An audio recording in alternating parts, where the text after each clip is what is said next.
Trawling നിരോധന കാലത്തെ സർക്കാർ ആനുകൂല്യങ്ങൾ ലഭിക്കാതെ സംസ്ഥാനത്തെ മത്സ്യത്തൊഴിലാളികൾ ദുരിതത്തിൽ. വാഗ്ദാനം ചെയ്ത സൗജന്യ റേഷനോ സാമ്പത്തിക സമാശ്വാസ പദ്ധതിയിലെ തുകയോ ഇതുവരെയും ഇവർക്ക് കിട്ടിയിട്ടില്ല. വറുതിക്കാലത്ത് സർക്കാർ കൈയൊഴിയുന്നുവെന്നാണ് മത്സ്യത്തൊഴിലാളികളുടെ പരാതി.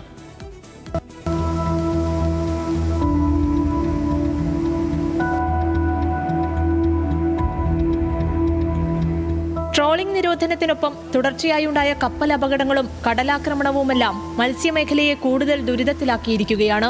നേരത്തെ എത്തിയ കാലവർഷവും മഴക്കെടുതികളും തീരമേഖലയിലെ ജീവിതം ദുസ്സഹമാക്കി.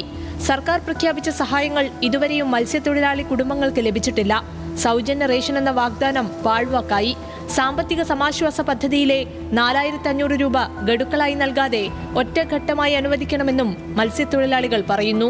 ഇതിൽ 1500 രൂപ വെച്ചിട്ട് ഞങ്ങൾ അടച്ചു കഴിഞ്ഞാൽ കേരള ഗവൺമെൻറ്റിൻ്റെ ഭാഗത്ത് നിന്ന് 1500 രൂപ ഞങ്ങൾക്ക് അക്കൗണ്ടിലേക്ക് വരും. അതുപോലെ കേന്ദ്ര ഗവൺമെൻറ്റിൻ്റെ ഭാഗത്ത് നിന്നും 1500 രൂപ അക്കൗണ്ടിലേക്ക് വരും. ടോട്ടൽ 4500 രൂപ കിട്ടുന്നതാണ്. പക്ഷേ പരമാവധി ഈ സമയം കഴിഞ്ഞതിന് ശേഷമൊക്കെയാണ് ഇവർ ഈ പൈസ അക്കൗണ്ടിലേക്ക് നമുക്ക് ട്രാൻസ്ഫർ ചെയ്ത് തരുന്നത്.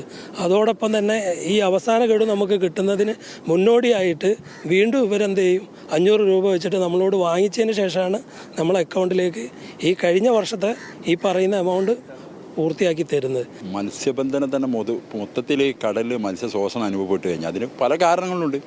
ഒന്ന്, അമിതമായ പ്ലാസ്റ്റിക് നിരോധനം, നിലവിൽ നിയന്ത്രണ കുറവുള്ള ഈ മത്സ്യബന്ധന രീതികൾ, ഇതെല്ലാം കടലിലെ മത്സ്യശോഷണത്തിന് പ്രധാന കാരണമായി.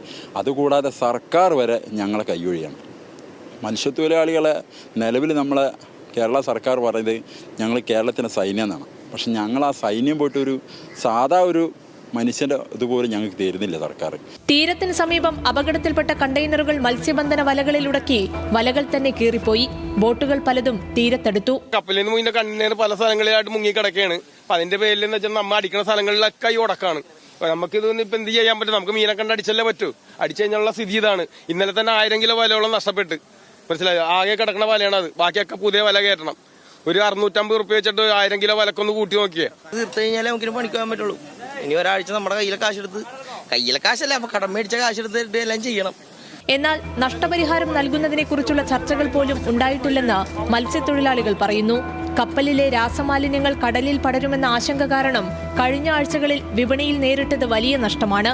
ആഴക്കടലിലെ ഇതര സംസ്ഥാന ബോട്ടുകളുടെ അശാസ്ത്രീയ മത്സ്യബന്ധനവും മത്സ്യത്തൊഴിലാളികൾക്ക് തിരിച്ചടിയാണ്. News desk, news Malayalam.